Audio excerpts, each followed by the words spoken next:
hari ini kita akan ke Taman Negara Bako. So, jom! Taman Negara Bako adalah salah satu taman negara yang berada di Kuching, Sarawak. Taman negara ini telah diwartakan pada 31 Mei 1957 sebagai taman negara dengan keluasan 2,742 hektar. Taman Negara Bako kaya dengan flora dan fauna dengan sekurang-kurangnya 7 jenis tumbuhan tropika yang utama di Sarawak. Walaupun taman negara ini merupakan taman negara terkecil di Asia Tenggara, namun taman negara ini mempunyai hampir kesemua spesies tumbuhan yang dapat dijumpai di Borneo. Hai, kami sudah sampai di Bako Terminal. Lepas ni, kami akan menaiki bot dan ikuti perjalanan kami. Kak Lia. Hai! Hai. Let's go, kita nak pergi ke sana lah. Ke sana lah. Taman Negara Bako hanya akan sampai selepas menumpang bot selama 40 hingga 50 minit dari jeti. Terminal Taman Negara Bako adalah tempat untuk mendaftar, menginsurenskan, memberi taklimat keselamatan dan menyediakan pelbagai peralatan keselamatan kepada pengunjung. Tujuan taman negara itu diasingkan kerana untuk melindungi hidupan liar tersebut.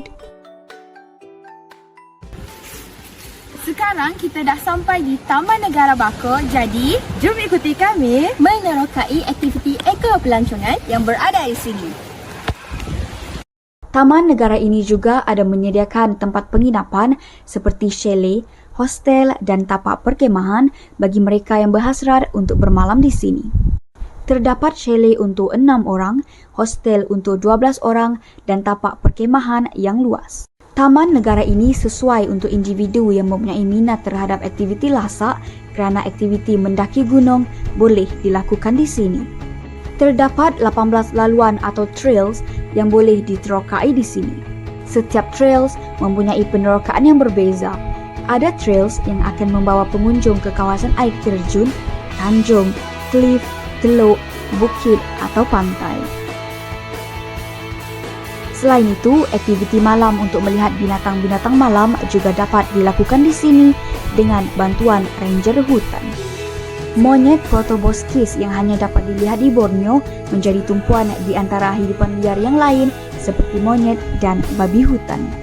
Taman negara ini merekodkan 316 spesies tumbuhan, 22 spesies burung, 24 spesies haiwan reptilia dan berdarah sejuk, 57 spesies mamalia termasuk monyet hidung mancung atau monyet orang Belanda.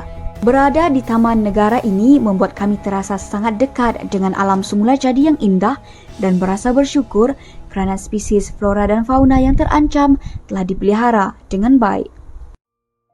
Namun, sepanjang pengembaraan kami di Taman Negara Bako, terdapat satu perkara yang menyayat hati.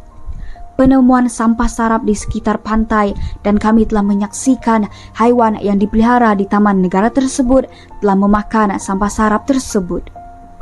Apa yang telah kita lakukan? Spesies yang dilindungi kini terdedah dalam bahaya.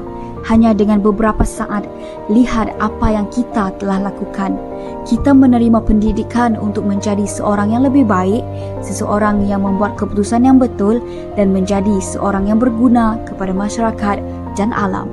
Dalam usaha kita mengejar modernisasi, kita membina pencakar langit, pembangunan yang semakin sukar dikawal, meneroka sumber-sumber alam untuk kepentingan diri sendiri.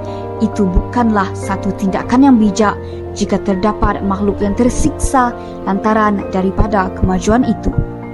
Apa yang kita lakukan mempunyai akibat yang tersendiri. Bencana alam seperti taufan, kemarau dan jerebu adalah disebabkan oleh tindakan manusia sendiri. Kita telah meningkatkan kepupusan haiwan. Ya, kita, hanya manusia yang mampu melakukan semua tindakan yang kejam seperti itu kepada alam semula jadi. Kita tidak mengendahkan jeritan alam semula jadi. Kita menutup mata terhadap kesiksaan yang ditanggung oleh alam semula jadi. Flora dan fauna akan pupus, monyet akan pupus, proboscis akan pupus, babi hutan akan pupus, semuanya akan pupus dalam masa beberapa saat sahaja. Spesies yang telah lebih awal berada di bumi akan lenyap disebabkan oleh tindakan manusia yang tidak bertanggungjawab. Krisis sebenar bukanlah pemanasan global, alam sekitar dan kepupusan haiwan. Ia adalah kita. Masalah ini berpunca daripada tindakan kita. Kita lupa bahawa semuanya saling berkait dengan alam sekitar. Semuanya disebabkan oleh sikap tidak indah kita. Manusia dan alam saling bergantung antara satu sama lain.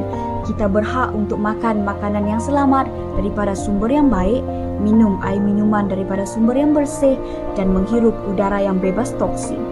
Daripada sumber ikan yang baik, nelayan dapat mencari rezeki untuk menampung keluarga.